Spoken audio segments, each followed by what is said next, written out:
Thank you. Thanks for joining us this afternoon. This is the call to order of the Aspen City Council special meeting for March 15, 2022. Are you unmuted, Troy? Yes. Now I am. Again, this is a call to order for the Aspen City Council special meeting for March 15th, 2022. Could we have a roll call for attendance, please?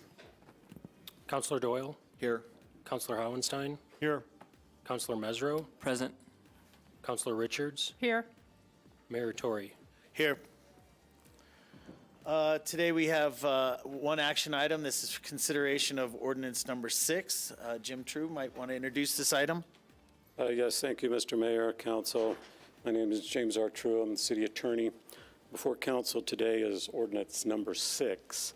It's an ordinance that imposes a temporary moratorium on the acceptance of new land use applications, seeking a development order or notice of approval on the acceptance of certain building permit applications. And the ordinance declares an emergency. As you may recall, in December of 2021, City Council adopted Ordinance 27. Ordinance 27 is substantially the same as Ordinance 6 that's before you. Following the adoption of Ordinance 27, the Aspen Board of Realtors filed a litigation against the City of Aspen on seeking a number of claims for relief, and including a claim that the City Council had not properly disclosed or declared an emergency, that the action in declaring an emergency was inappropriate under the charter, and that the city had violated certain open meetings laws. As a result of that litigation, the court did issue a preliminary injunction citing the alleged violation of the open meetings law, and that the first meeting, this again was passed at 2 meetings pursuant to chapter or article 4.1 of the Aspen Municipal Charter, but it declared the first adoption as invalid and therefore issued a preliminary injunction regarding the enforcement. The judge in that case did recognize that the declaration of an emergency under our charter was a legislative act and was within the discretion of City Council. She indicated that it was her belief that it was unlikely that the Board of Realtors would prevail on any challenge to the declaration of the emergency. Therefore, Ordinance 6 is presented identical to Ordinance 27 as far as the recitation of the emergency and the adoption of the moratorium pursuant to that emergency declaration. As I noted, Section 4.11 of the Charter indicates that the adoption of emergency ordinance requires passage at 2 separate meetings. Yesterday, there was the first meeting that passed Ordinance 6. Today is the second meeting that we're proposing to pass Ordinance 6. Again, the ultimate goal of this is to establish temporary moratorium. The moratorium is set forth in the ordinance, identical to Ordinance 27 with one exception, and that is related to vacation rental permits. Vacation rental permits are addressed in Ordinance 26. Ordinance 26 was adopted by Council on December 14th and became effective on January 14th. Ordinance 26 indicated that no new short-term rental permits or vacation rental permits actually would be available in 2022 after January 15th. Therefore, although the moratorium did stop further issuance of 2022 permits that would have been valid from January 1st to January 15th, that is no longer necessary because Ordinance 26 says that no new 2022 permits shall be issued by the city.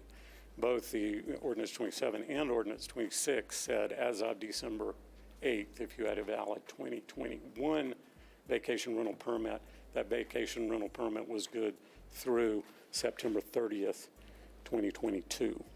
So Ordinance 6 does not address and repeat the limitations on the vacation rental permits that Ordinance 27 had, because Ordinance 26 resolved those issues and set forth that very clearly. Judge recognized that Ordinance 26 was in effect, and Ordinance 27 has no real impact on the enforcement of Ordinance 26. So where we are today is staff is recommending that council consider for second passage Ordinance 6, Series of 2022, which again imposes a temporary moratorium on the acceptance of new land use application, seeking a development order or notice of approval, and upon the acceptance of certain building permit applications for all residential uses in all zone districts within the city, and declaring an emergency. I'm happy to answer any questions. This is a special meeting, although Section 4.11 does not require this be held in a, or does not require a public hearing on an emergency ordinance. This is a special meeting. Special meetings do allow for public comment. So my suggestion would be to open public comment as soon as you're comfortable, but I'm happy to answer any questions that you may have. I would note, if I could finish one thing, sorry. I would note that this meeting was properly noticed, for the record. I note that this was properly noticed yesterday, 24 hours prior to the commencement of this meeting, and that it was placed on the website and posted otherwise in a timely manner consistent with all requirements of the city's ordinance charter as well as the open meetings law. Thank you. Thank you. Thanks, Jim. So we'll start off with any clarifying questions or comments from council members at this time. No. I think for right now, nothing now. Hear the public comment and then make some comments. We will. All right. This is a special meeting of the Aspen City Council. We will be taking public comment today. So we'll start with in-room. Those that are in front of us right now, if there's anybody in the audience that would like to comment today, come right up if you'd like.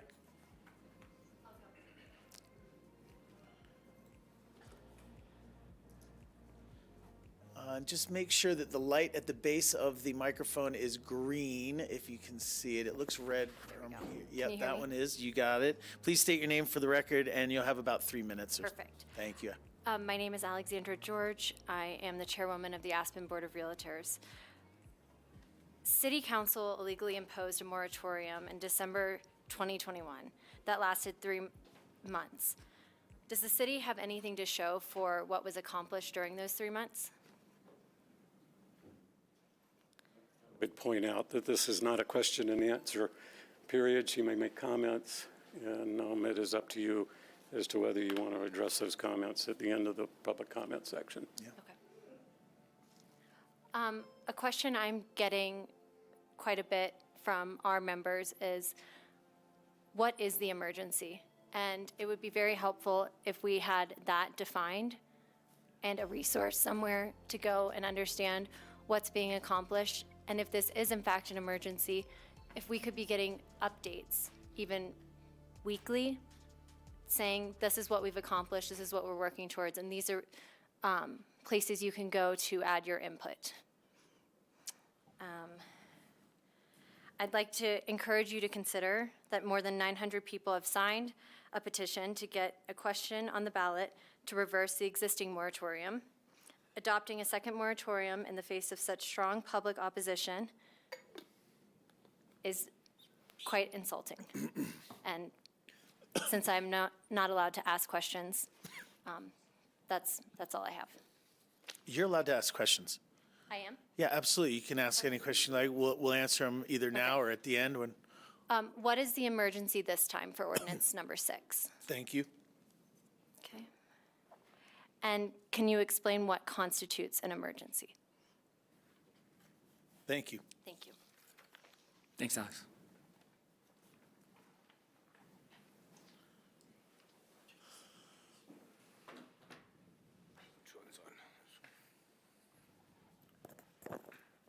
Afternoon, Bill Guth. I live on 8th Street. I'm not going to reiterate all of my comments from yesterday. Hopefully you heard me yesterday. But I will ask one question that I believe we deserve an answer to from each of you, and that is, how do you feel that it's appropriate and fair and reasonable to ignore the voices of over 900 members of the electorate and think that you know better? I would like to hear that in each of your words. 900 members of the electorate. I don't know the last time anyone ever produced 900 signatures on any matter affecting the city of Aspen, and I think it is just so insulting that you don't recognize those voices. So I'd like to understand why you think that it's reasonable not to hear those voices and not to act on this. Thank you. Thanks, Bill. Other members, come on up. Sign a piece of paper, can I just talk? Come on up. Yep, that one, that microphone's green. Please introduce yourself for the record. I am Bob Bowden, and let's see, next month it'll be 40 years I've been watching this parade. A couple of things. One, Jim, I'm going to ask you this. Am I correct in understanding that in this new ordinance, the new numbered ordinance, that the short-term rentals is off the plate? Just technical question. Again, I'll reiterate, it's not a question and answer period. If council wants me to answer that question, I believe I've answered it already. Well, But it's up to the council. All right. So what? You're not going to answer for me? The short-term rental item is not in Ordinance 6. Okay, all right. So is it possible that maybe, since that is out, and I don't know why, but fair enough, but it's out, is it that it was just not considered to be an emergency any longer? Or was there some other reason, like it could be dealt with better separately? If so, maybe the same thing exists with these building permits. Again, we're doing things Sunday afternoon, and to me, haste makes waste, guys, and I'm not sure that, well, if it happened on the short-term rentals, why wouldn't it be the same thing for this, possibly? And so in 30 more days, are we going to want to then take this out? Then we don't have a moratorium at all. Just, I'm wondering. I just dealt with my 17-year-old, which is why I was late. And I'm sitting there trying not to scream. I did scream. And then I'm second-guessing myself as I'm driving down here, right? I could have done that better. Guys, I'm asking you to second-guess yourself. This can be done better. As Bill alluded to, I have 16 of the signatures here because it happened in my book. This almost 1,000 people, we're vetting these signatures who are very not happy with the moratorium. Listen, in an awful year election, that's a majority. That's enough to win an election. What triggered me to comment last time and get involved at any level, honest to goodness, was I did not feel heard. I thought 47 people came and spoke so eloquently and genuinely, and they love this community as much as you do. I didn't feel heard. I felt like I was getting a little bit of a Muppet act here, like here we are, folks, and we're not, yeah, okay, great. Now, next, and next, and next, 5-0, boom. Wait a minute. I mean, come on. I know when I'm getting lucky at the bar, which doesn't happen very often, but I'm not getting lucky here. I'm not getting, you're listening to us, I think, to placate is my feeling. And I tell you what, Tori, I know you so well. The ire ran through me. I said, nobody's listening. How could they not listen to someone who's done so much, been involved, good and bad, right? It is asking for some common sense. I learned something in my rehab, these decades ago now, right? Feelings are not facts. Feelings are not facts. I have yet to see a fact as to why these building permits are a problem. I believe, as I read between the lines, there's something to do with the fact that you're not paying your mitigation, right? Or your impact. Well, if that's the case, just show me. There's a state statute, Title 29, state statute, Colorado, where if you're going to analyze impacts, right, and then charge a mitigation, you must, by law, you must study it. 3 things: quantify it, study it, quantify it, demonstrate there's a problem, then demonstrate that the mitigation resolves that problem, right, as you monetize the mitigation. And third, when you do collect the money, it has to then go to that mitigation, right, to mitigate the problem. Those surveys, it was the last time the city did this, it was 6.5, 7 years ago. You were on, Rachel, maybe you're on council, I don't know. But that was not, You have about 60 seconds. how much time do I have? About 60 seconds, about a minute left. Oh, my God. All right, here we go. So it was done 6.5, 7 years ago because the same effort was attempted. We want to charge impact fees, and what are they? And it got into that, and the council had to be reminded at that time.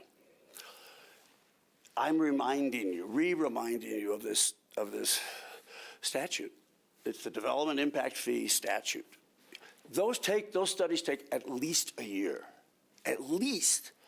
What is a moratorium going to accomplish? What's 3 more months of a moratorium going to accomplish other than say, go hire the guy?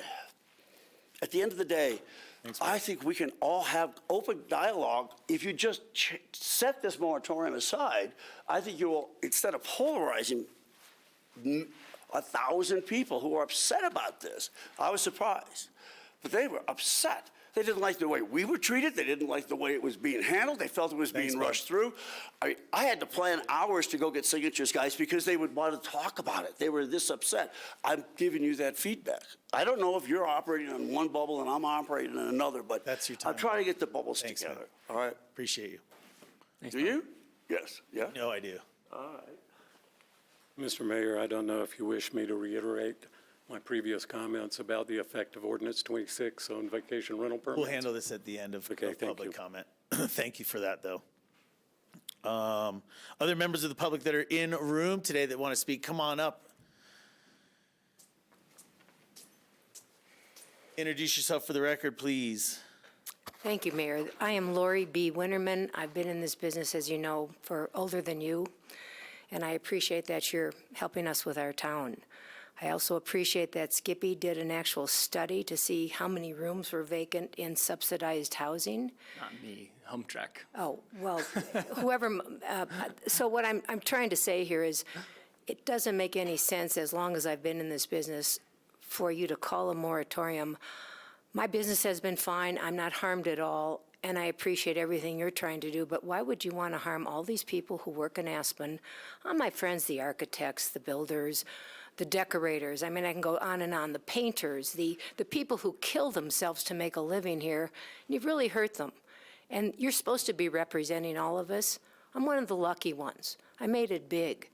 But you guys are hurting my guys, and it just isn't nice. And I just want you to think about it. There is no reason for a moratorium. This is how you get stuff done. Call in all these guys to tell you how they think they can help and with you and do this as a town community. Thank you. Thanks, Lori. Other members of the public that are in room today, anybody in room today wants to come up and speak, come on up.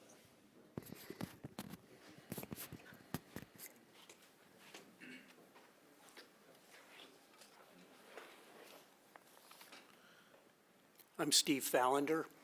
I live in the West End. I'm not a realtor. I'm not a builder.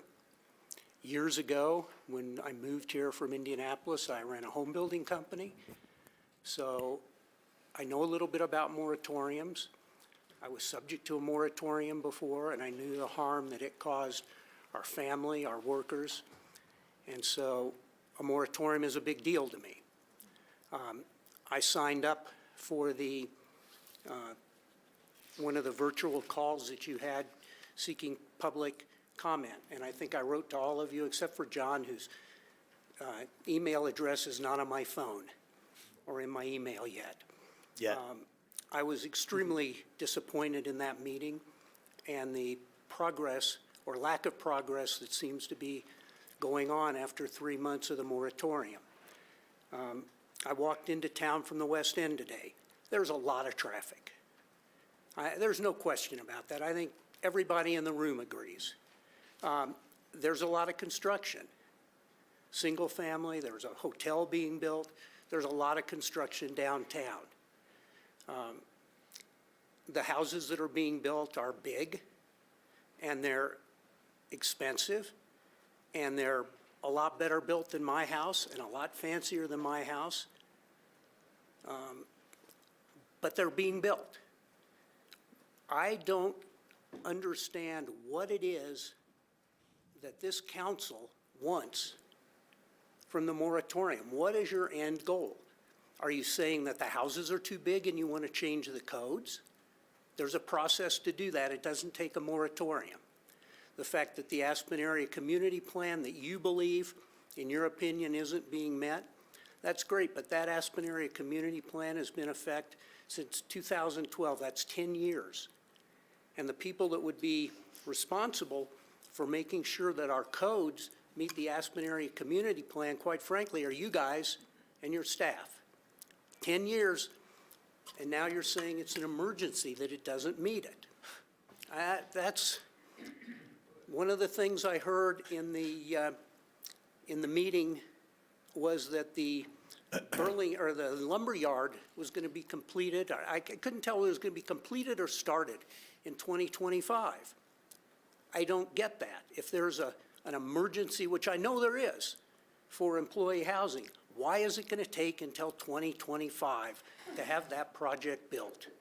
It makes no sense to me. If you don't have the money, just say you don't have the money. But why? It's beyond me.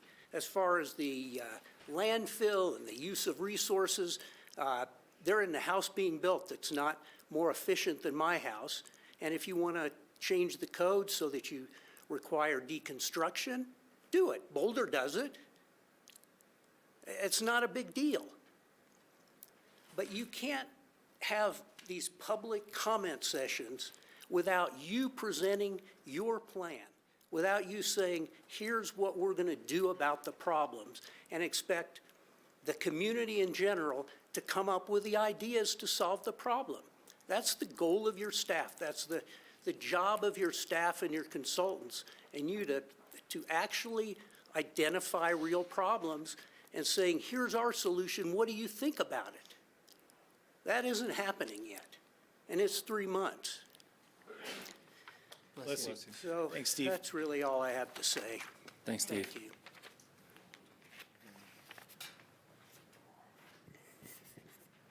Thanks, Steve.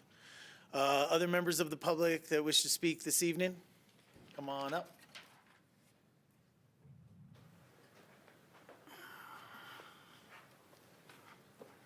For the record, my name is Jim Pomeroy, lifelong resident of Aspen.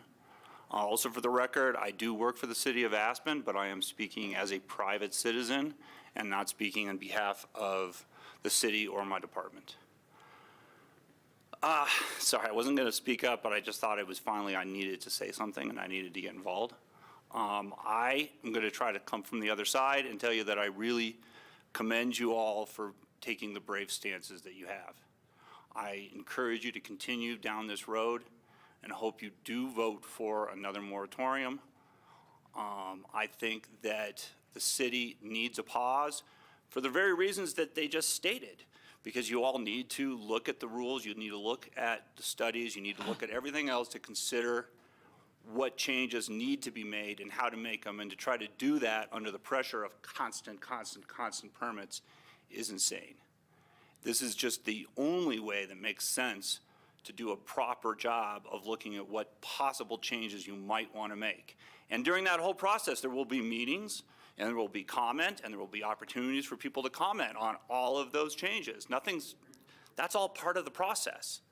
It just gives you all a way to do it without being pressured at the exact same time. I am sure that they have hundreds and hundreds of signatures that are in opposition. I also, because I talk to a lot of people know me and I talk to people constantly. I hear from hundreds of people that are so happy that you're doing this, that they're so happy that there is some pause, that somebody is finally saying, wait a minute, too much, too fast, we need to look at this. That's what I hear constantly. And I think it's a challenge of our community right now that we almost have two communities. We have one that wants us to always go, no stops. And we have a whole nother community that's like, wait a minute, I need a break. The other problem is that those people work 3 jobs. They don't have time to come here to a meeting. They're lucky if you're gonna get a 5-minute conversation with them on the mall. This is another challenge, and I know there's been some attempts at outreach. I have heard that some of those more outreach that are aimed at sort of the worker community, what they're hearing is, wow, I'm glad you're finally doing something. I need a place to live. There is definitely a huge community of people that support what you're doing, want you to continue. And I know I talk to them all the time, and I am one of them. So thank you very much. Thanks, Jim. Thank you, Jim. Thanks, Jim. Other members of the public in the audience in room today that want to make comment about Ordinance 6? All right, I'm going to look on WebEx. We do have WebEx set up for public comment. If you're interested in making public comment, please unmute yourself and introduce yourself for the record. If you're on a phone line, that is, I believe, done by *6. If you are on your computer, you can just use your unmute button. I do see one hand up on the screen. We've got Gordon. Yes, hi. You hear me? We got you, Gordon. Go ahead. Introduce yourself for the record, please. My name is Gordon Lettingham. When I found out on Google News that the council had secretively passed an emergency moratorium on December 7th, I was in shock. I researched the definition of emergency and did not find it to be self-evident, but rather an excuse or justification just to pass a law. Housing in our town has been an issue for decades, a chronic situation. By definition, a chronic emergency is not an emergency. More disconcerting is the way it was passed, surreptitiously or covertly. I grew up in America thinking that this is not how we do business, and this is not how government should be run. I request that instead of constraining redevelopment with Ordinance 6, that you just focus on building more employee housing with greater density within the city limits. The judge concurred it was a violation, yet I have not heard anyone apologize or take responsibility for breaking the law. I agree with what Bill Guth and Kim said yesterday. I do not think this is the right way to do this, and it causes more harm than good. You have already lost my trust by breaking the law without apologizing or acknowledging that. I think you need to take a pause and seriously sit down and contemplate what you did on December 7th, and then listen to the 900 voices and what they have to say. For me personally, Ordinance number 26 is more egregious. Aspen is a resort town and has been since post-war. My family and I have been coming here since the 50s, staying in short-term rentals, mostly condos in the city. Now we have one short-term rental left, a studio, and that's our retirement income. You are now saying that that studio condo my mother built 45 years ago with John Ginn and has been rented out short-term ever since cannot be rented short-term. I call that a regulatory taking. It's unconscionable. The right thing to do now. A little less than a minute, Gordon. Just a little less than a minute, if you'd wrap your comments, please. Okay. The right thing to do now is ask ComDev to come up with a preliminary set of rules and pass it by June 1st, before summer, so we can get on with our lives in this resort town and you can start collecting your lodging taxes again. Thank you. Thanks, Gordon. Thanks, Mr. Lettingham. Where are you calling in from? Chiapas, Mexico. Nice. Thank you. Love Chiapas. Good connection. I could hear something tropical in the background. I just had to clarify it. We should move this meeting to Chiapas. Other members of the public that are on WebEx today that wish to make comment. Raise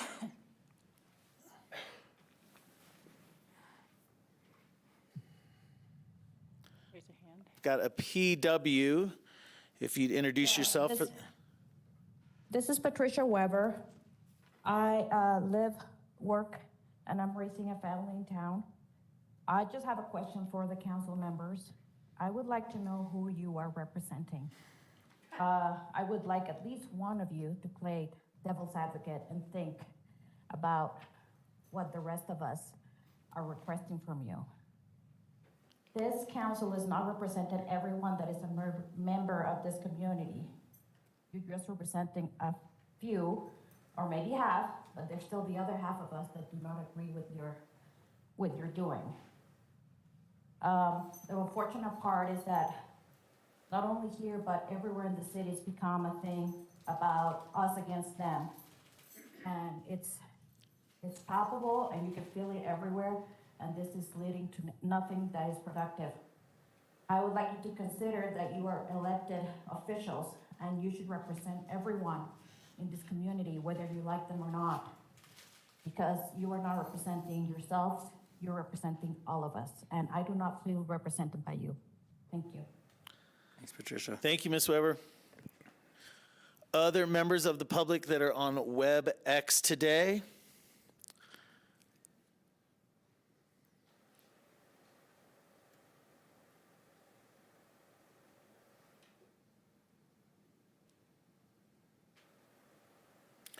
Members of the public that wish to comment today on ordinance number 6, if you're on WebEx, please unmute yourself, introduce yourself for the record.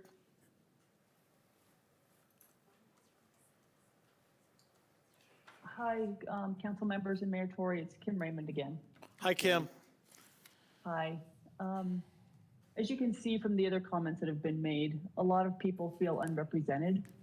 Jim Pomeroy says that he has a lot of people that are being represented by you, but there's no one's done any work to show that. There's no signatures, so we don't know how many of those people are.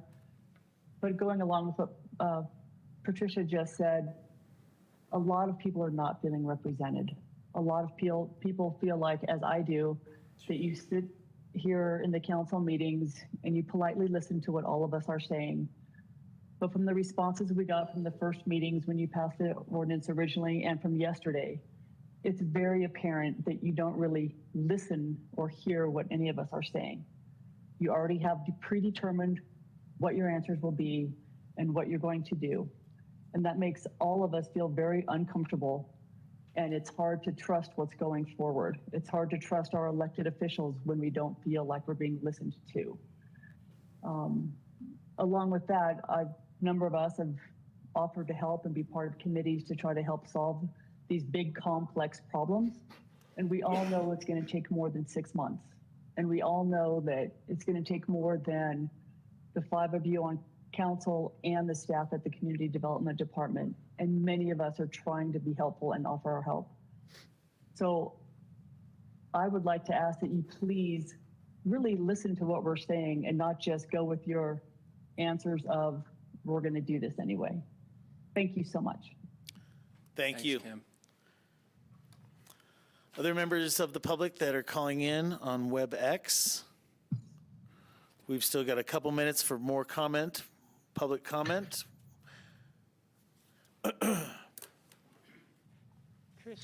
Mayor Tory, this is Chris Bryan. I'd like to speak. Go right ahead. Part of the reason that the judge's ruling against the city was that you guys didn't give notice for ordinance 27 and it wasn't reasonable or fair. I don't think you've learned your lesson though, because you've noticed the first reading of this new moratorium ordinance for the first time over the weekend after the existing moratorium had just been enjoined. That wasn't reasonable or fair. You noticed the second reading of the new moratorium ordinance before the first reading even occurred. That was not reasonable or fair. You noticed the second reading to hold it less than 24 hours after the first reading, and forcing a new moratorium through in less than 48 hours, regardless of whether the noticing was facially compliant with the law, is not reasonable or fair. It's clear that what you're doing here is you're trying to run through another emergency, but no one has defined why there's an emergency. I'd like to hear all the council members tell us what the emergency is, because I haven't an understanding of what causes this emergency. When council adopted Ordinance 27, the impacts it might have were suspected, but they weren't concrete. We now know for a fact, with evidence presented to a judge who accepted that evidence, that council's actions have cost millions, tens of millions of dollars to members of this community. They've hurt contractors, they've hurt architects, they've hurt subcontractors, they've hurt property owners, they've hurt realtors, they've hurt your own tax receipts. Adopting a moratorium for a second time, knowing those facts, is a slap in the face. And I can see why the public trust has eroded. My question to the council is, what is the emergency?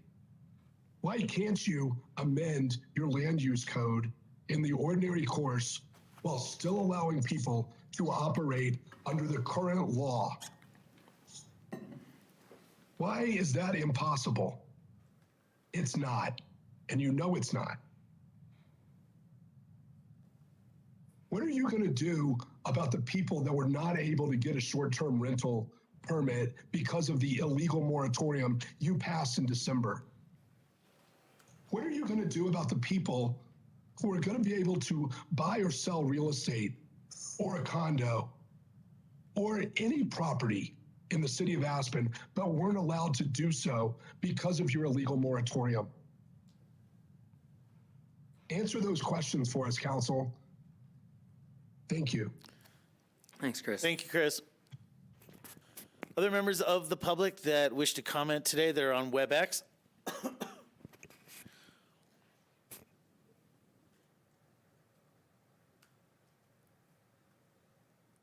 There's a phone number ending in 30. We have you unmuted. Can you introduce yourself for the record?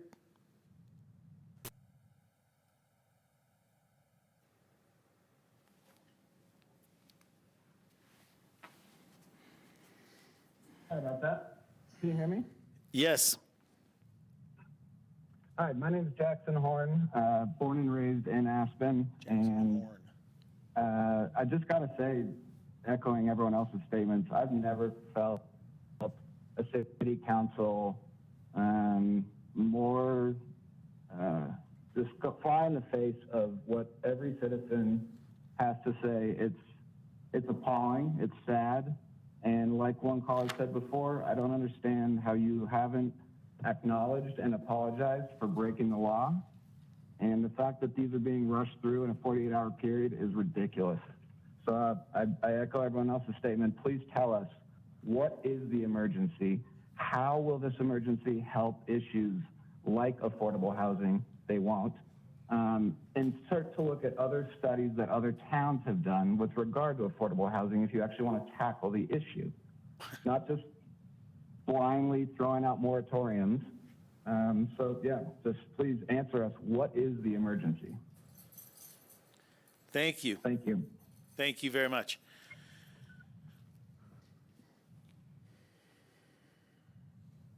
I'm going to take one more public comment. If there's somebody else out on WebEx, we have time for one more.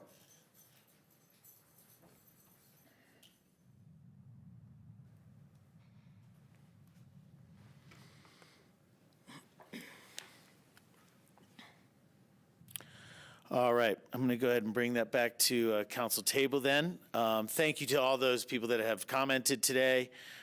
We always appreciate public input and citizen comment. I'm going to go through these very quickly. Just for a few responses, if other council members want to chime in, you can, but I feel like a quick answering of some questions perhaps. I'm going to go in best order and quick as I can, and then you guys can jump in. I'll start off with Alexander George. Is anything being accomplished? The answer is yes. The input that we're taking and the input that we're getting from our community is truly what this part of the process is about, and that is happening, and that is being accomplished.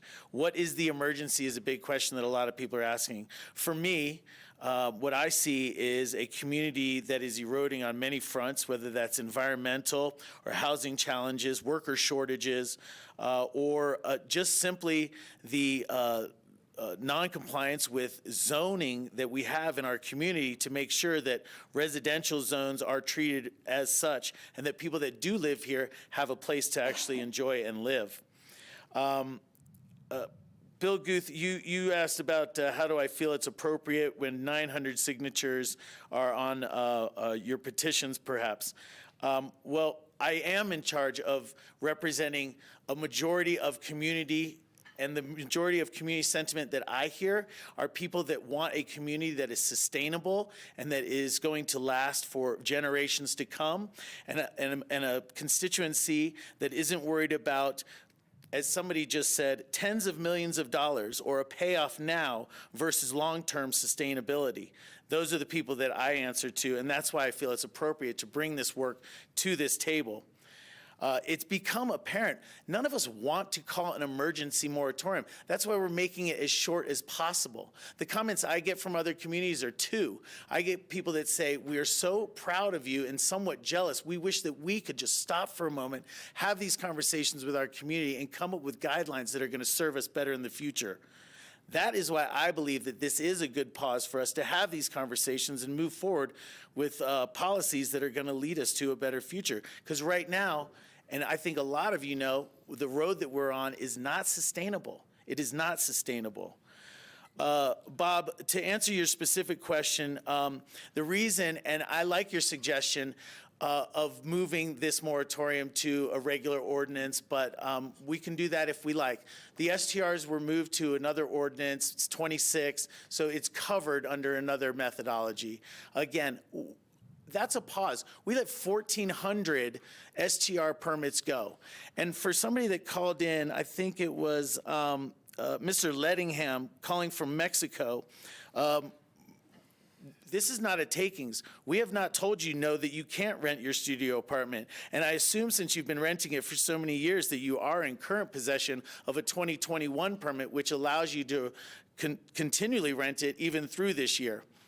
Beyond that, we don't know the regulations that will be coming out, but nobody at any table at any time has talked about eliminating all short-term rentals from our community. So, Mr. Lettingham, please rest a little easier while you're on the beach. I think your studio apartment will still be here and still be available for your use and probably for your financial use as well. Patricia Weber asked, who am I representing? I'm representing the community of Aspen. No, we will not represent every single person on any item. That is not possible. Kim, and to the others that say that you're not listened to or heard, you are more than listened to and heard. We are trying to work with you. That's why this pause is so important. 3 more months, as was pointed out yesterday, 3 more months in this pause. We have our staff working their asses off, trying to get this done as soon as possible for the betterment of our community. That's why this pause is important. 3 more months. I want to thank some of the community members that have spoken in favor of what we're doing and understand the difficulty about this. As one commenter said, that many people that he talks to are happy about it. This isn't a happy situation. We're not happy about this. This is hard work. This is not something that any of us really want to be tackling, but we do feel it's an emergency, whether it's the fact that our landfill is filling up with tons and tons of construction debris, and we have 5-6 years left on it. No, we need to change some policies and do them now. When we're seeing different uses in different zone districts in our neighborhoods and in our community, we need to make some changes now before good folks like Steve Founder here no longer want to live in his neighborhood.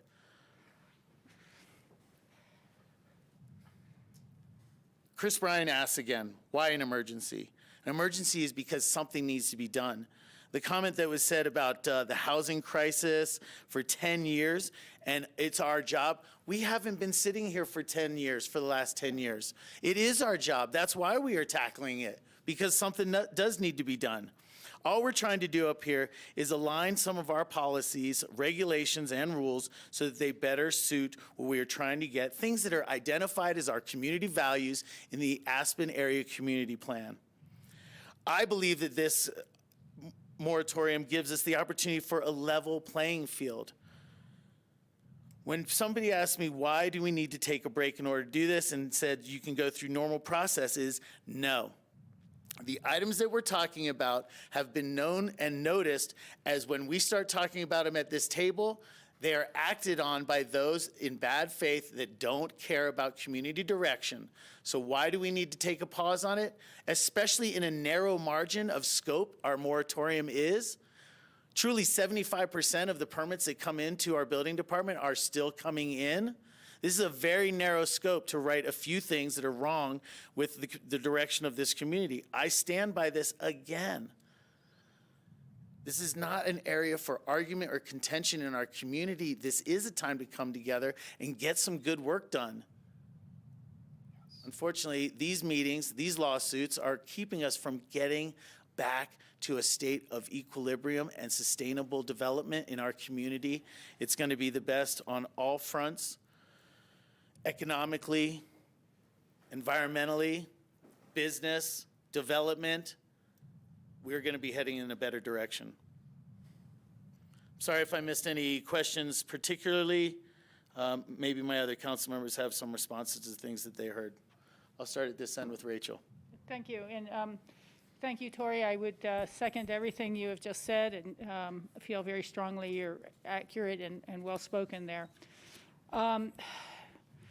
You know, I will only address a little bit here, but when people say you're not listening at council, that's not accurate.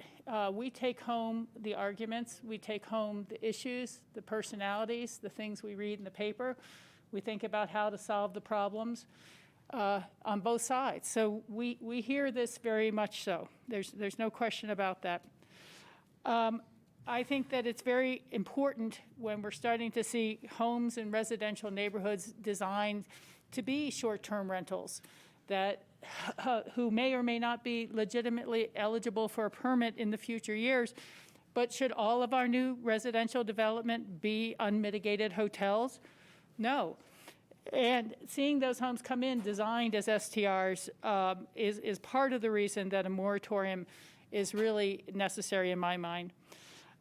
What short-term rentals have done has doubled the demand for not employees necessarily in the house or washing the sheets or taking care of the yard and the maintenance. It's doubled the demand in the restaurants and in the shops and for another server and for another bartender. And the balance that once existed between hotbeds and employee availability is totally out of whack. And a large part of that is because the free market throughout the valley that used to supply workers for our community no longer does, between retirements after pandemic, between the sales in those communities, and between the short-term rentals in the Down Valley communities. We're just not going to be seeing the same labor force, and that really relates to guest experience in a major way. I don't know how many people saw the Colorado Sun this morning, but Vail has now opened ski area. Their starting wage is going to be $20 an hour because they can't get enough people when they're starting at 15 or 16 or 17 or 18 or 19. And I think that that's going to be the new baseline in our town very quickly as well, because there's just not enough money in a paycheck to pay for the free market housing that used to house our workers in El Jebel and Basalt and throughout. And Aspen is never going to be building enough housing to catch up on all that. We have to replace what used to be every single family home that housed a school teacher and a bank manager and a gas station employee right here in our little nook in the woods. But it doesn't anymore. And I don't think people are taking any sort of real serious look at what the employee generation and service level demands are being generated daily from homes that are selling for that $3,000, $4,000 a square foot. I think it's important that we have appropriate mitigations for what is now a lot of newly created unmitigated demand. I do want to point out quite strongly that the judge did not question the legislative intent of this council or the council's ability to make its determination that there is an emergency existing. Other people may choose to question that all day long, but the judge did not. And I want to make that clear, that our determination of our legislative intent that there is an emergency stands. Thank you. Thanks, Rachel. Before I go to Ward, there was a question actually from, I believe it was one of the callers that asked about, Mr. Lettingham, it was actually about breaking the law and apologize. And Mr. Lettingham, I don't believe that the council broke the law. It is a difference of interpretation. I disagree with the judge's interpretation. You have my apologies for having a situation like this, but as I've read it, as my interpretation is that our notice was due and on time on the first round of this first reading of Ordinance 27 it was. Thank you. Thank you for that, Tori. Ward? Yeah, thank you, everybody, for coming, expressing your views. I'm going to just go down the list here. What's been accomplished in the 3 months of the moratorium? I see Alexandra is gone, but we in the ComDev department have met a number of times. It's a work in process. We want to study it. We want to know what has to be done before we do it. And when we do it, it can be an ordinance. There'll be some ordinances that will come before, and there'll be a process. There will be a first reading. There'll be a public hearing. And so it's going to be a three-step process for land use modifications.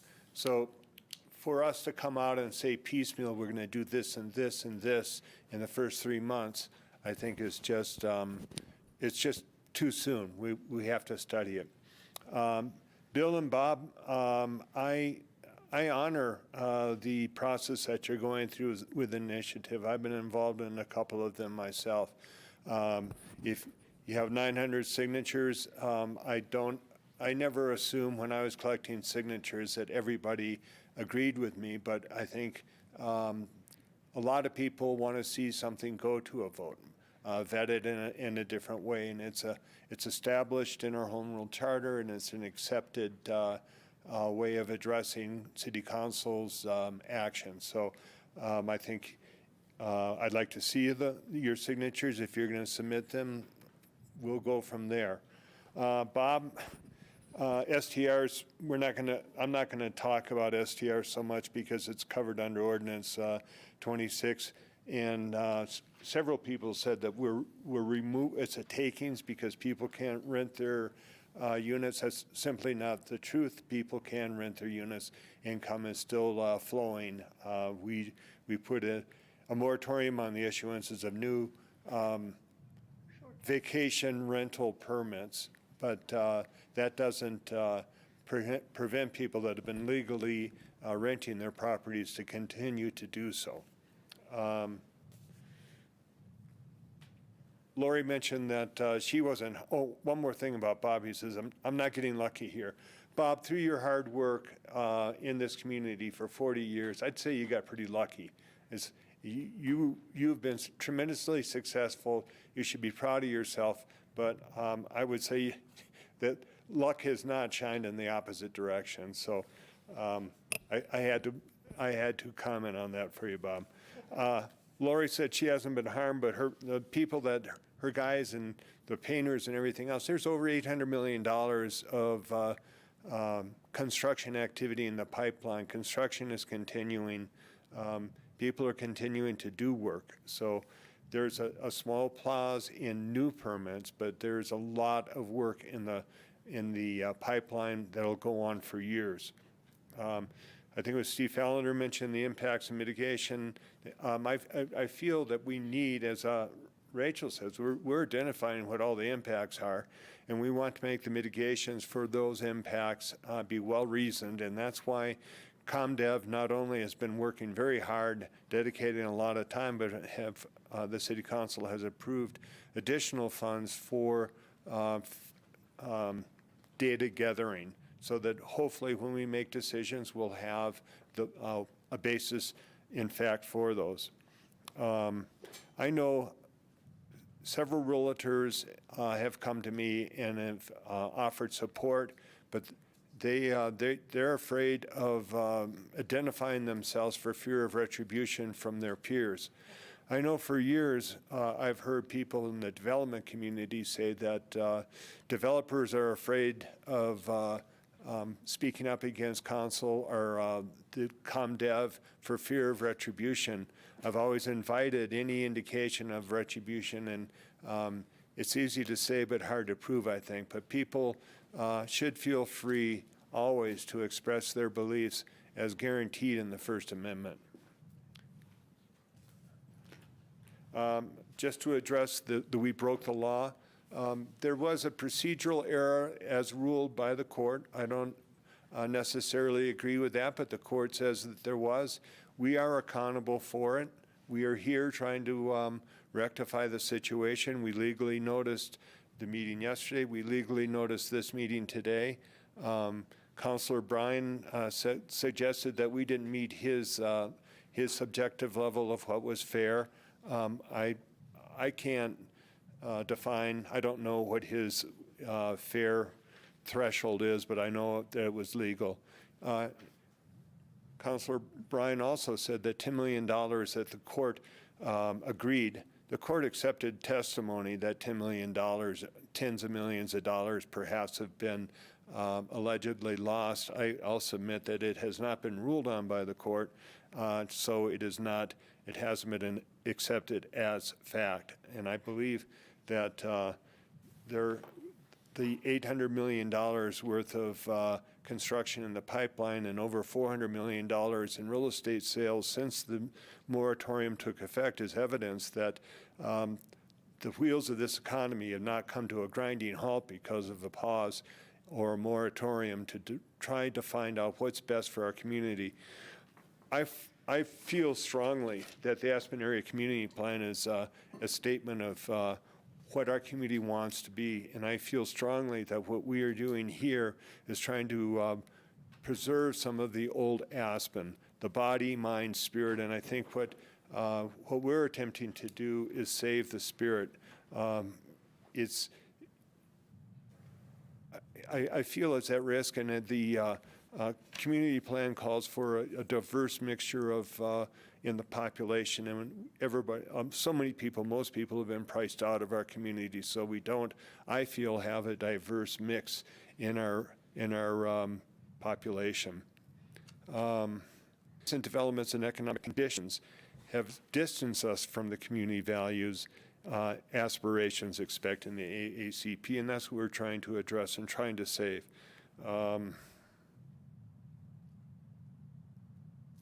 Residential development will continue. The land is still there. The property is still there.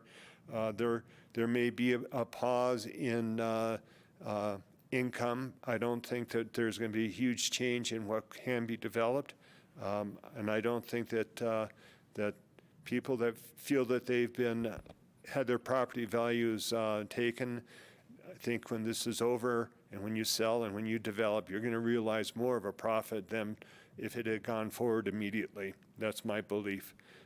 Mega bucks will still be made. Bob, you're going to still be lucky. Bill, you're through your hard work and business acumen, you're going to make your money.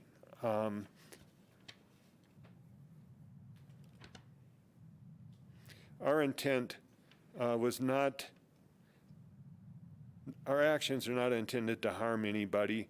They're intended to save the spirit of Aspen. I believe that they will not cause permanent loss of income to anybody. I think that when this is all over, everybody's going to make plenty of money.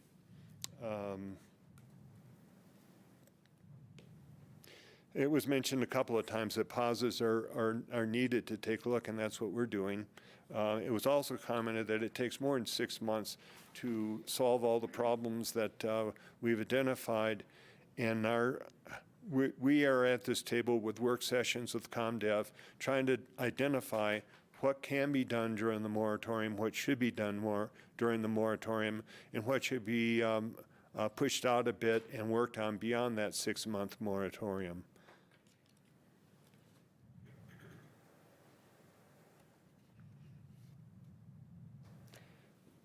And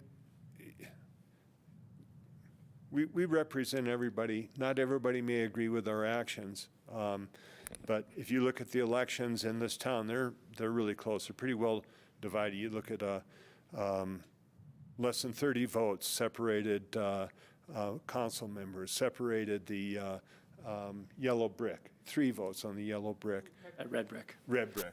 On 1A, 26 votes. This community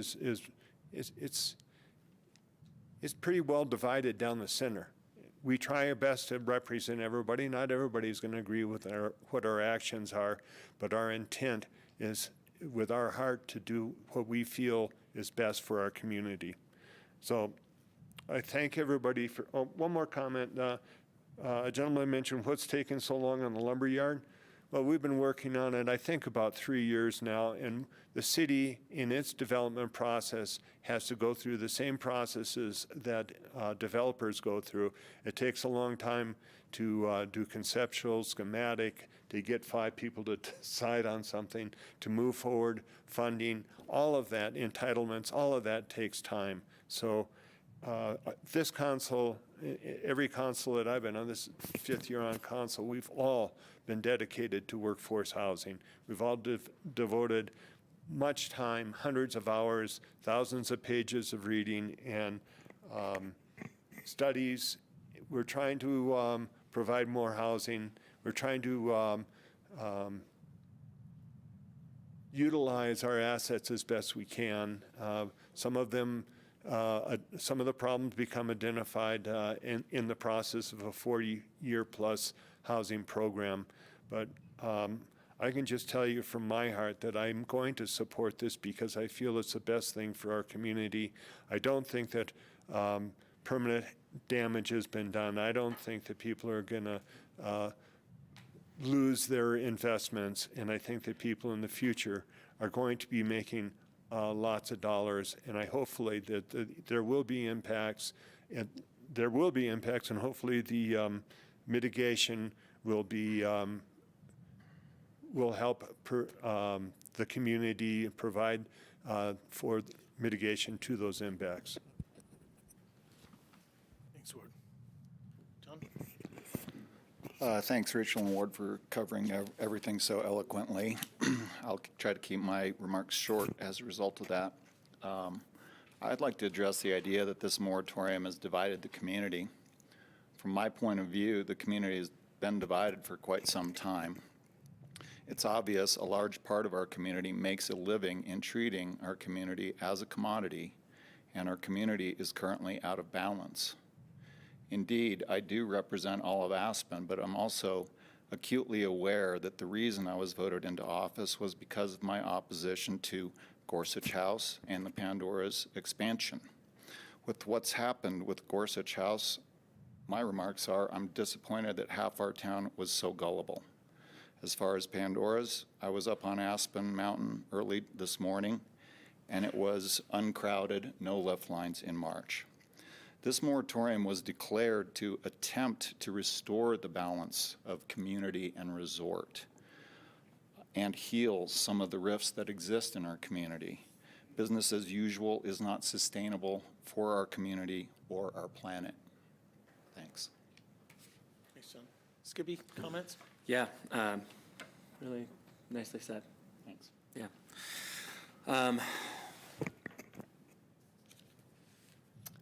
First thing I would say to you guys in the room, you guys watching and whoever reads it in the paper tomorrow is, I am and we are listening acutely, and we hear you. Listening does not always mean agreement, but it does mean we take what you say very seriously and incorporate it into our thoughts. It's not just here at the table. This morning, running around for work, going back and forth between SDRs. I work in this field. I'm also on the phone talking to a number of community members, both for and against this. So the first thing I just want to say is that we really do hear you. Evidence of that, besides just our voice, is this council has recently adopted over $250,000 appropriation specifically to make sure that each of you guys are heard in that process. An example of further listening, Bill, I heard you and Kim last night, and Kim, if you're still listening, I still hear you today too, that you showed up for that process and felt like your expertise was not appropriately valued, that the topics were too broad. And so, you know, I talked to staff about that last night. The intention has always been to both get, excuse me,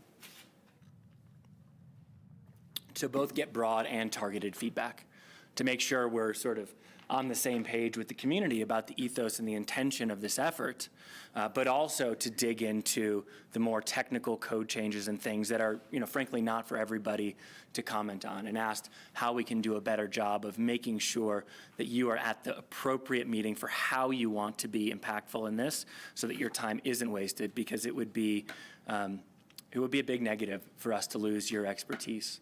And with that, I also just want to say, whether it's Lori, Ryan, you didn't talk, Bill, Steve, Jim, whether we agree on this tool or not, I know enough about you guys, I've talked to you guys enough to know that you really have the community interest at heart, and we're lucky to have that.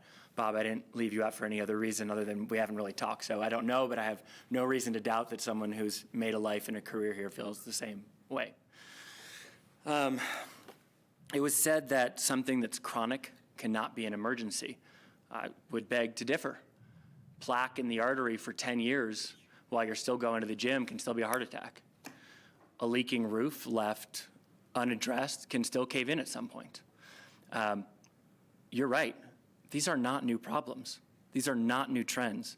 The movement away from that core ethos, mind, body, spirit, or just the feeling that we had in the moment when we loved this place the most, is what we're seeking to preserve and to improve.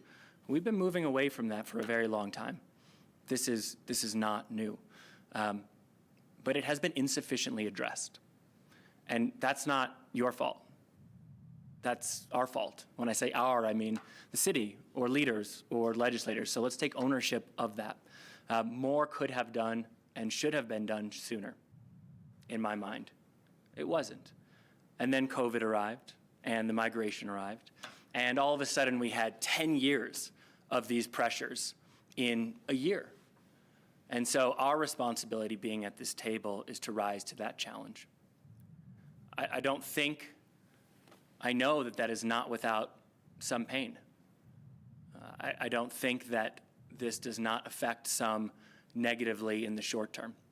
But I wouldn't support it unless I believed that short-term pain would lead to long-term gain for everybody in our community. And that is how I think about representation. I really think of the organism that is Aspen and doing what is best for the organism, knowing that the outcome for the citizen behind the veil of ignorance will be best. And that will not always be evenly applied. I mean, it's just, unfortunately, reality. I supported this a couple months ago. I did so at the time, knowing these challenges. Since then, what I have observed is that we're on track to actually finish this thing on time. We have strong investment in the community taking part in every aspect of this work, and that staff has done a ton of work to move policy forward. We're going to see a lot of that tonight. So for me, I see further evidence that we are on track with the intention of this moratorium, and that we will finish on time, and that the outcome of that work will be good for our community, and that additional work will continue thereafter. The last thing I think that I just wanted to comment on is, it was asked why not do this under normal process. That would have been our preference. I think I can say that fairly, that would have been our preference if we thought this work could be done as successfully or as quickly. And I just could not find that. Similar to the leak that's been there for 10 years where the roof caves in. Well, now the roof's caved in and it's raining outside. You really couldn't have the people coming to respond to that working on 15 other jobs at the same time and expect the outcome to be successful. And unfortunately, that's where we are. I wish we weren't, but we are. So less than 3 months left. I will support this tonight. I do hear you. I will continue to hear you. We will continue to hear you individually as a city through this process. Keep going. What's that, Rachel? And I thank you guys truly for being here through this. Your thoughts are not lost on me or us. Thanks, Skippy. All right, with comments, I'm open to a motion. Mr. Mayor, Jim? before I just want to note for the record that a letter did come in from Mike Maple, who I can't find it now, but he did ask for that to be on the record. It was a relatively short statement about the questioning the emergency aspect of the matter. Thank you for that. Thank you. Any question? Move for the adoption of Ordinance 6 Series 2022. I'll second that motion.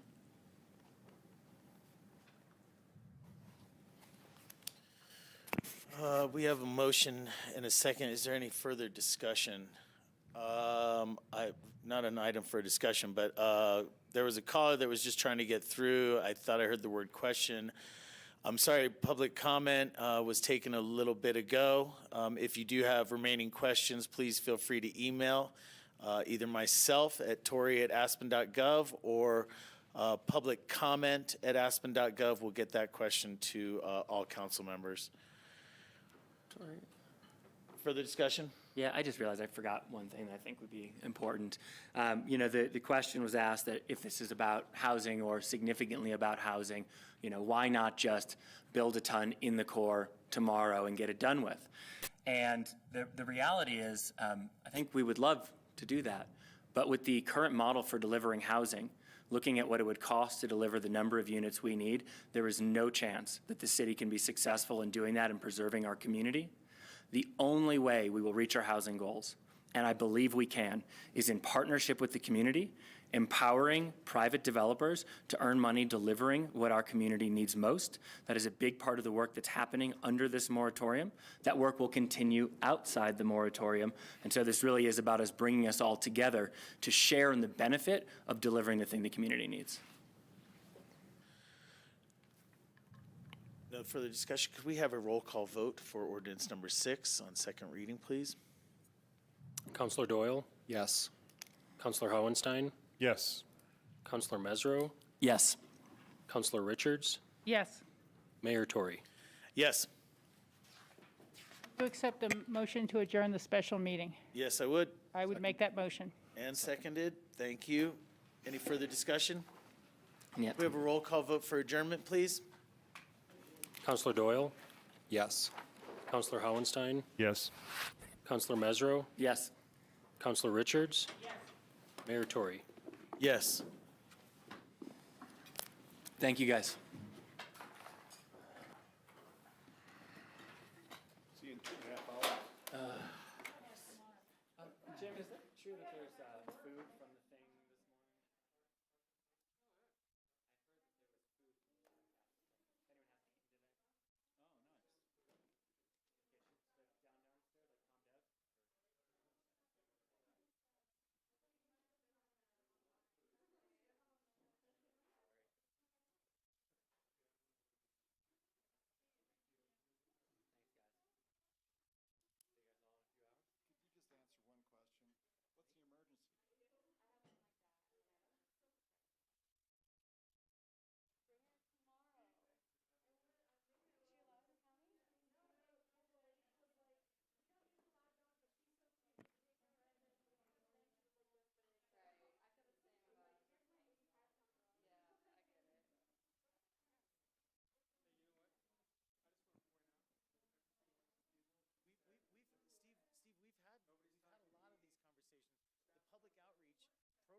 If there's something from the meeting missing, then we're going to find out tonight.